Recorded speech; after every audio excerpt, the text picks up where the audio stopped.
I have 4 boards up here. We don't have that much time today because I love to talk, by the way. I talk all day. So on one side, you have the inner world, which represents all the things that happen up here between your ears before you ever go out into the world and take action.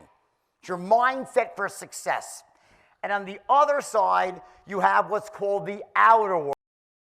Master salesmen speak with conviction, authority, and they educate through stories. Which are the real world strategies that you employ, that you utilize to actually get what you want.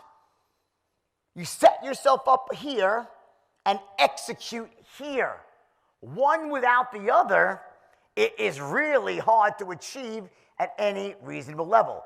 The good news is that there are really quantifiable and easy to learn, I call them pillars or distinctions for each of these worlds. There are 4 on the inner world. 1, 2, 3, 4. I'm going to go through them very quickly here just to give you highlights on this stuff. The first one I mentioned is called state management. The ability to manage your emotional state, your physiological emotional state, to show up in the moment feeling positive, certain, confident, clear. Certainty, confidence, clarity, courage. The 4 C's for selling. Now pay attention to Jordan Belfort, level of energy, tonality, and body movement. He is flawless on his delivery, pace, and disempowered states, uncertainty, overwhelm, fear. If you could be the greatest salesperson in the world, but if you knock on someone's door or you pick up that phone and you are in that moment a state of uncertainty and overwhelm, good luck trying to close the fucking sale. In that moment, you might be the greatest salesperson, but in that moment, you're blocked from accessing the skills and the greatness that you possess. State management's almost like a spigot. When it's open, when you're in an empowered state or states, it opens up the spigot for all the greatness in you to flow out. And when you're in disempowered states, the spigot is closed and you're still great, but it's locked inside you. It can't express itself in the real world. Now, when it comes to selling, in particular, it gets even more complex because at the highest level, what sales really is the transference of emotion. And the primary emotion that you transfer is the emotion of certainty. Certainty that the product that you're offering, the solution, makes sense. It's got the best value proposition, the best cost-benefit ratio. It's going to fill their needs, resolve their pain, eliminate their worries. Very important in insurance. So you have that component, the actual product itself. There's certainty they can trust you, that you're there with their best interest at heart, not just a sleazy salesperson trying to ram any policy down their throat to make a buck. Because let's face it, if they think you got the greatest policy in the world, but they don't trust you, will they buy from you? No way. If they really love it, they'll go find the same policy and buy from somewhere else. And thirdly, the company that stands behind the product is actually to be there for the long term as well. You're transferring certainty. I invented the straight line system as a way for teaching people who are not particularly blessed with the ability to transfer certainty. Like, I have a natural ability, who's a natural born closer here? I'm sure there's some here. There's a bunch, right? Natural born closers intuitively, for whatever reason, their brain is wired in such a way, they intuitively know what to say, how to say it, when to say it, to essentially transfer certainty to another human being.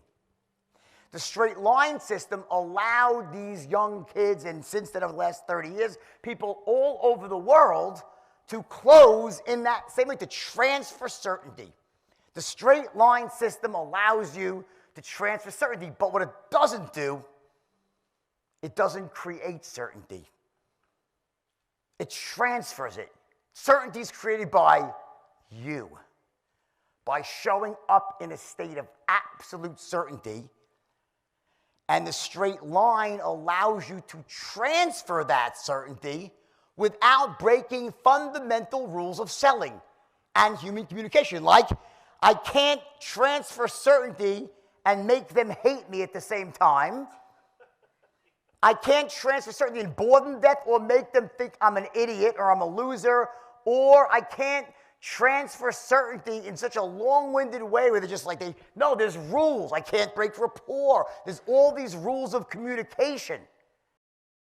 Look how Jordan Belfort give an example that the whole audience could relate it, and he pivot to connect it with his metaphor. The straight line allows you to transfer certainty. The best metaphor I've ever come up with, it's the way a home heating system works. You have a nice big house. In the basement, you have a furnace. Then you have all the ductwork, the HVAC system, right? The HVAC system allows the furnace to transfer the heat it creates to all the different rooms without it dissipating the energy. Each room gets heated in a very efficient, elegant way without all the heat escaping into the atmosphere. You could have the greatest ductwork, the greatest HVAC system in the world, beautiful, pristine. But if the furnace is broken, guess what? The house ain't going to be heating up. You are the furnace. The straight line system is the ductwork. The person you're trying to close represents all the different rooms of the house. You have to show up in a state of absolute certainty that your product is the best, that you are the best. When I say the best, I mean the most ethical, the most knowledgeable, the best for them, a resource for them. Your company is the best, and you use the straight line to transfer the certainty. Two sides to the equation. So state management is crucial. The second element here are called your beliefs. And I'll go quickly here. There are certain beliefs that lead us to success. We call them empowering beliefs. And there's other beliefs that are very disempowering. We call them limiting beliefs. Limiting beliefs are, I think it's difficult to make money. Selling is evil. Okay, I'm too old. I'm too young. I'm not meant for greatness. All these beliefs. I don't have time to go into the whole belief thing. As hopefully you guys have done some work in self-development. I didn't invent this stuff, right? It's out there. But you have to root out limiting beliefs and replace them with empowering beliefs. And there's ways to do that, because here's the deal.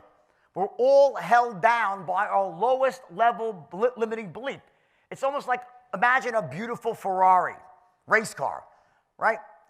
Cherry red chassis, beautiful sleek body, 500 horsepower engine or more, 12 cylinders, 4 valves per, capable of going 240 miles an hour. But if there's a governor on the engine stopping the flow of gas, I don't care how fast the car could go, it's not going over 55. That's what a limiting belief does. It sits on your life and stops you from charging forward when you should and causes you to pull back when you should. And we all have them. If you don't think you have one, then guess what? You just found your first limiting belief. We all have some. You got to root them out, right? Moving forward quickly, because we have not much time here, right? Number 3, something I call vision focus. To have what I call a fully integrated vision for your future.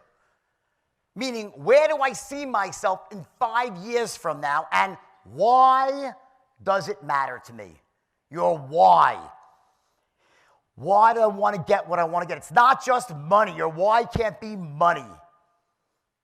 I'll save it for the end. The last thing I'll circle back. I want to move forward and circle back and close with your why. And then what we have are these goals that we set that connect us to our vision. There's daily goals, weekly goals, monthly goals, annual goals. But our vision is long-term. It endures, and it evolves and grows. It's a living, breathing organism. People say, I'm goal-oriented. I'd rather say, Craig, I'm glad you said goals. I'd rather be vision-oriented. Because your vision is where your emotion lies. It's where you're connected to. You can't get overly emotional about your goals. Because when I set goals, just so you know, I seldom hit my goals. You know why? I set really lofty goals. The problem with most people in life, and why they don't really ever achieve greatness, is not because they set their goals too high and miss them. It's because they set their goals too low and hit them. I'm dead serious, guys. They set their goals too low and they hit them because the enemy of great is good. Because when you're doing okay, you're good, there's no pain, there's no impetus to change. The enemy of great is good. I say to people, I want you to raise your hand as high, raise your hand as high as you possibly can. Do it now. Raise your hand as high as you possibly can. And there's a little bit more. What the fuck is that about? Here Jordan Belfort challenges audience. You can always do a little more, but you have to be realistic. Unrealistic goals can set you backwards and make you feel like a total failure. Like, I said it the first time, as high as you can, and then I'm like, oh, you really mean it this time. And it's a little bit above. So, like, when I say stretch, I'm not saying your goal, I want to be I'm going to personally outdo Warren Buffett's entire company next year. That's my goal. That's nonsense. Right? That's not achievable. That's not a stretch. That's fiction. It's fantasy. And your brain will call bullshit. Has no power. I want you to set a lofty goal that's achievable, but it's a stretch. And you'll fall just short of it. And that's okay. Because you're not emotionally attached to the outcome. Your goal is meant to serve as a guide for you, to show you whether you're heading generally in the right direction or the wrong direction. There's signposts, and your goals connect up to this vision for your future. And the second part's called focus, vision, focus, and then training yourself how to focus on where you want to go in life versus all the shit that you're afraid of. Because what most people do is they end up focusing where they are not wanting to go, where they're afraid. They focus on their fears and their problems. They're crashing right. It's almost like living in the problem is the typical saying, versus focusing forward on the solution. I have great stories I can tell you. We got to move forward here. It's an important point. I'll circle back to vision at the end. And the last one here, the last pillar of this inner game is called standards. And it's the standard. I know my handwriting's terrible. The standard actually is the word standard. And the standard is what that level, it's your set point. It's what you hold yourself to, what you must achieve, and what you will not settle for less than. We have set points for everything in life. We have set points for our weight. We have set points for our physical body. We have set points for our relationship with God. We have set points for our relationship with other human beings. We have set points for money. We have set points for giving and significance. We have set points for everything. That's that level where you feel like you burn, that where you belong.